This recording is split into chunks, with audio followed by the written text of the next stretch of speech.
കുറച്ച് ദിവസമായിട്ട് എൻ്റെ കാര്യം കട്ടപ്പോഴാണ് കേട്ടോ. ഭയങ്കര എനിക്കറിയില്ല എന്തെല്ലോ ഫിസിക്കലി മെൻ്റലി ഭയങ്കര ടയേർഡായിട്ടാണ് ഉള്ളത്.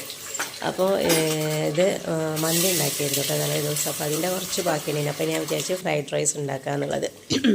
അതാകുമ്പോൾ പിന്നെ ഉച്ചയ്ക്ക് ചോറൊന്നും വേണ്ടല്ലോ. അപ്പോൾ അതിലേക്ക് ഞാൻ 2 കോഴിമുട്ട പൊട്ടിച്ചിട്ടിട്ടുണ്ട്. പിന്നെ ലേശം കുരുമുളക് പൊടി പിന്നെ കുറച്ച് ഉപ്പും കൂടി ഇട്ടിട്ട് നമ്മളിങ്ങനെ ഒന്ന് ചിക്കി പറക്കൂലേ അങ്ങനെ ഒന്ന് ആക്കി കൊടുക്കുകയാണ്. അതിലേക്ക് ഞാൻ ക്യാരറ്റും ബീൻസൊക്കെ ചെറുതായിട്ട് അരിഞ്ഞ് വെച്ചിട്ടുണ്ടായിരുന്നു കേട്ടോ. അപ്പോൾ അതും കൂടി ഒന്ന് ഇട്ട് കൊടുത്തിട്ട് എല്ലാം കൂടി ജസ്റ്റ് ഒന്ന് വാട്ടിയെടുക്കുകയാണ് ചെയ്യുന്നത്.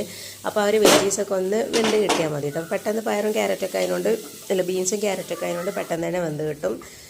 പിന്നെ അതിലേക്ക് ചിക്കൻ വേവിച്ചതും കൂടി ഇട്ട് കൊടുക്കുന്നുണ്ട് കേട്ടോ. ചിക്കൻ അപ്പോൾ ഞാൻ കുരുമുളക് പൊടിയും ലേശം മഞ്ഞൾപ്പൊടിയും ഉപ്പിട്ടിട്ട് ഒന്ന് വേവിച്ചെടുത്തതാണ്.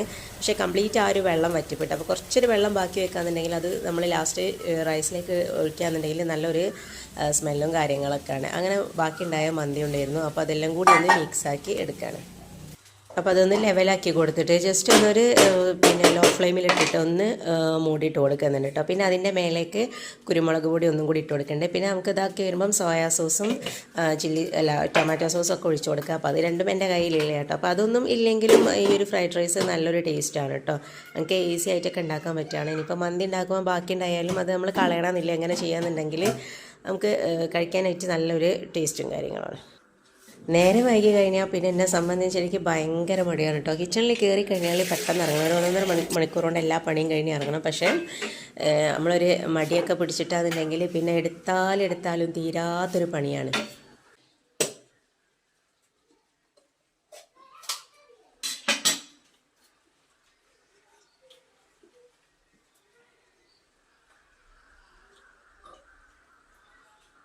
പിന്നെ ഞാൻ ഇതിലേക്കൊരു തേങ്ങൻ്റെ ചമ്മന്തിയും കൂടി ആക്കാമെന്ന് വിചാരിച്ചിട്ട്. അപ്പോൾ ഈ ഒരു തേങ്ങൻ്റെ ചമ്മന്തി ഞാൻ എത്ര ഉണ്ടാക്കിയാലും നന്നാവില്ല കേട്ടോ. അതേസമയം മാങ്ങേൻ്റെ ഇതും പിന്നെ നമ്മളെ പുളിയും വറ്റൽമുളകും ചെറികളൊക്കെ വെച്ചിട്ട് അതൊക്കെ എന്നുണ്ടെങ്കിൽ നല്ല ടേസ്റ്റ് ആയിരിക്കും. പക്ഷേ ഇത് ഞാൻ എത്ര ഉണ്ടാക്കിയാലും നന്നാവില്ല.